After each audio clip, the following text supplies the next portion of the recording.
où les femmes vont vraiment toucher à beaucoup, à une couche de désarroi ou des fois de dépression, désillusionnement, ou même ça va amener, je me souviens, l'échange que j'avais avec cette femme, c'est un vide, que de réaliser en fait que plus qu'on lâche, et ça a été aussi mon expérience, c'est que quand on lâche le monde des compensations pour se laisser descendre puis ressentir un peu plus qu'est-ce qui est vrai et qu'est-ce qui nous habite réellement, puis qu'on se met à sentir justement les conséquences de nos actions en lien avec notre sexualité, d'où on vient, le poids, le bagage qu'on porte, la réalité des codes de notre génétique, de notre lignée, tout ça, ça nous amène souvent à un poids ou une gravité, ou ça nous amène à sortir d'une espèce de fausse gaieté de la vie. Et c'est pas que le voyage de la vie n'a pas ces élans de beauté, mais non, il y a quelque chose de vrai que il y a quelque chose de dur dans la vie. Et c'est comme on n'a pas le droit jamais de nommer ça. On n'a pas le droit de dire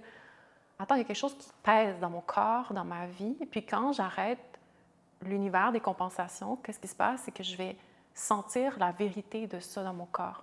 Et c'est comme à tout prix, on va toujours fuir cette expérience-là de vide ou de désarroi, ou parce que, et c'est pour ça les femmes en général vont aller beaucoup dans les relations, ou vont avoir beaucoup de partenaires, ou vont toujours avoir une vie sociale super active, ou sont pas capables de passer comme plusieurs jours sans parler à des gens. Puis c'est pas que la sociabilité fait pas partie de l'expérience humaine, les connexions, mais il y a une raison pourquoi ça devient une compensation. Souvent, c'est qu'il y a une peur profonde de sentir le vide qui nous habite.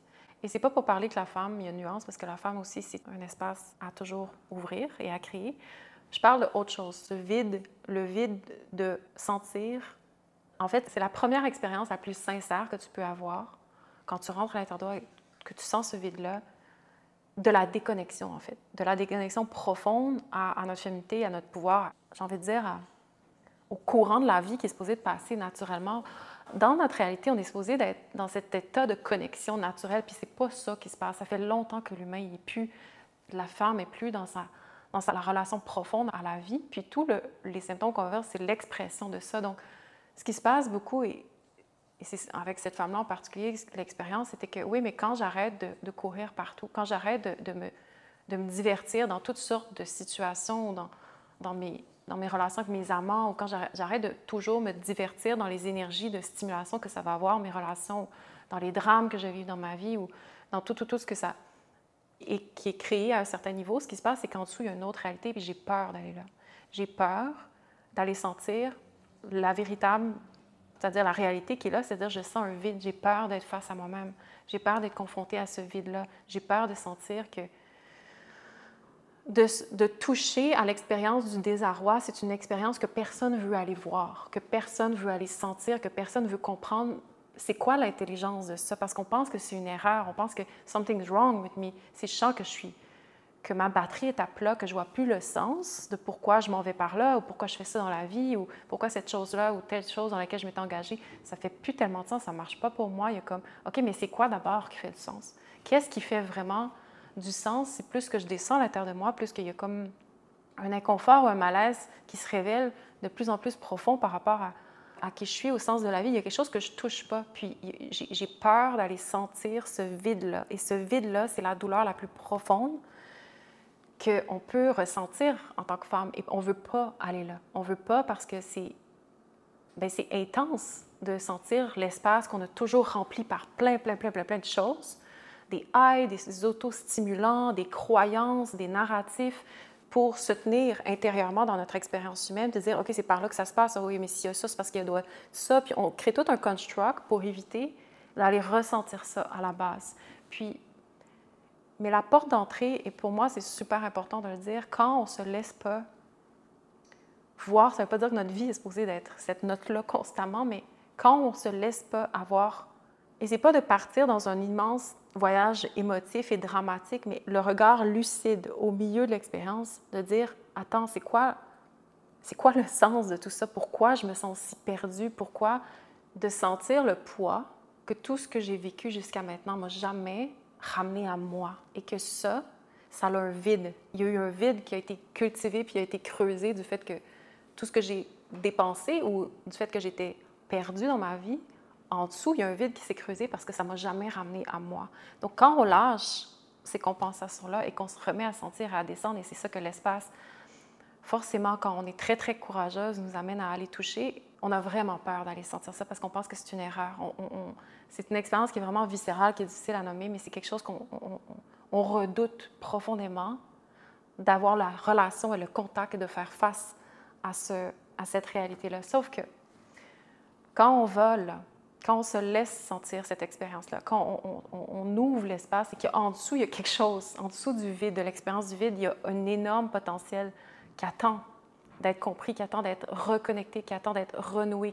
Il y a un passage, quand on laisse l'espace, qui tôt ou tard nous ramène à, j'ai envie de dire, une flamme. C'est quoi la vibration que j'ai envie de toucher dans ma vie? Qu'est-ce qui m'allume vraiment? Pourquoi je suis ici? Puis c'est pas ésotérique de se laisser toucher par ces questions-là. C'est les questions les plus profondes qui nous amènent dans un golden thread ou qui nous amènent dans un filon vers soi-même, mais de se laisser entrer et immerser dans ce vide-là ou ce désarroi-là, de dire il y a quelque chose qui fait plus de sens dans ma vie. J'ai très peur de faire face plus profondément à cette... Comme il y a une distanciation qui se fait entre comment j'ai toujours mené ma vie. Partout où est-ce que je suis allée, les sphères de ma vie, c'est comme ça ne marche pas ici, ça ne marche pas ici, ici ça ne me nourrit pas, ça ne me donne pas de substance. Partout où on va, fait qu'à un moment donné, c'est comme pause, mais qu'est-ce qui se passe vraiment alors si nulle part je me sens nourrie et que toujours je ressens une douleur ou que je me perds dans ces univers-là, mais j'arrive jamais au bout de quelque chose que je cherche profondément. Donc, à un moment donné, il y a une pause dans notre vie, il y a un arrêt. Quand c'est ça que là, l'expérience nous amène à ressentir, c'est que, OK, il y a un vide en dessous. Tout ça, c'est de l'agitation, c'est de l'énervement ou c'est de la réaction pour jamais, jamais, jamais arrêter un instant pour descendre quelques couches dans le corps, à l'intérieur de soi, et sentir la vérité des vraies énergies et des vrais espaces qui sont là en dessous et qu'on a très peur d'aller parce que c'est comme je disais, on est terrorisé d'aller voir le vide. On est terrorisé d'aller voir la déconnexion. On est terrorisé d'aller voir d'autres choses qui nous attendent. Mais c'est le début du commencement. Aller là, c'est le premier, j'ai envie de dire, c'est la porte du pouvoir. Parce que je me mets dans un espace de lucidité. Je me mets dans un espace où je m'autorise à ressentir pourquoi je me sens comme ça, puis c'est quoi l'intelligence de ce désarroi-là, et c'est pas une erreur. C'est normal de se sentir désillusionné quand partout où ça m'a amené, ça m'a éloigné de moi-même. C'est normal de ressentir que mon cœur est complètement contracté. De plus en plus, je ressens cette réalité-là au lieu de faker ou de vouloir toujours chercher un stimulant du bonheur ou autre. Non, non, en dessous, mon cœur est fermé, mon cœur a peur, mon cœur est contracté, mon cœur n'a jamais touché une relaxation parce que je sais plus comment ouvrir cet espace-là. Donc, qu'est-ce qui se passe si je vais à la source de tout ce qui stimule les réactions dans ma vie qui ne sont plus vraies pour moi et que je descends dans ces espaces-là, bien, forcément, ça se peut très, très bien que j'arrive dans cet espace de désarroi. Et c'est correct, c'est important parce que c'est l'espace où je peux commencer à discerner et à rentrer dans un espace où est-ce que je peux voir, oui, mais qu'est-ce qui fait que dans ma vie, si j'arrête de m'auto-stimuler ou m'adonner un paquet de choses et que je reviens à une sobriété et que je reviens à un espace vraiment honnête et radicalement cru de comment je me sens, c'est normal qu'il y a, quand j'ai envie de dire, une gravité, quelque chose qui m'amène à la vérité. Puis ça, c'est la porte d'entrée pour reconstruire à partir d'un filon où est-ce que, oui, dans la société, on nous dit chaque fois que tu touches un désarroi, tu te perds ou il y a comme un stigma, il faut comme tellement pas, il faut tellement toujours, mais non, là-dedans, tu commences à toucher à une nouvelle lumière, j'ai envie de dire, puis c'est une lumière qui est dans la noirceur. Et la noirceur, c'est la grande majorité, puis c'est même pas de la noirceur, en fait. Il n'y a pas lumière, noirceur, c'est pas divisé. C'est je descends dans des espaces que je suis jamais allée visiter de moi-même, qui attendent juste d'être compris. C'est comme descendre dans un underworld où est-ce que j'habite là, il y a plein de parties de moi qui habitent là, il y a plein de parties de notre féminité qui fonctionnent dans ces univers-là. On n'a juste jamais compris comment rentrer là-dedans. On n'a jamais compris comment aller comprendre comment ça fonctionne, pourquoi c'est là, comment ça opère avec les parties qui fonctionnent plus, disons, dans notre quotidienneté, en surface. On a vraiment peur, mais c'est juste, c'est quoi le chemin qui m'amène à aller là et découvrir leur intelligence et comment ça vient servir un nouveau passage à l'intérieur de moi. Mais essentiellement, ce que ça dit, ce désarroi-là, c'est juste l'expression de tout le temps qu'on a passé dans notre vie, et même les femmes avant nous qui ont marché, d'avoir jamais nourri cette noirceur-là, d'avoir jamais pris soin de ce gap-là qui nous habite. Et puis, c'est de sentir wow, j'ai passé beaucoup, beaucoup de temps en abandonnant ces parties-là. Et là, c'est juste, je ressens la division, je la ressens concrètement, physiquement, émotionnellement, je ressens la division. Et c'est ça le désarroi. C'est juste, j'ai un désarroi parce que je sens à quel point ça fait longtemps que je suis divisée de ma nature. Ça veut juste dire que c'est le début pour le réclamer et le retrouver.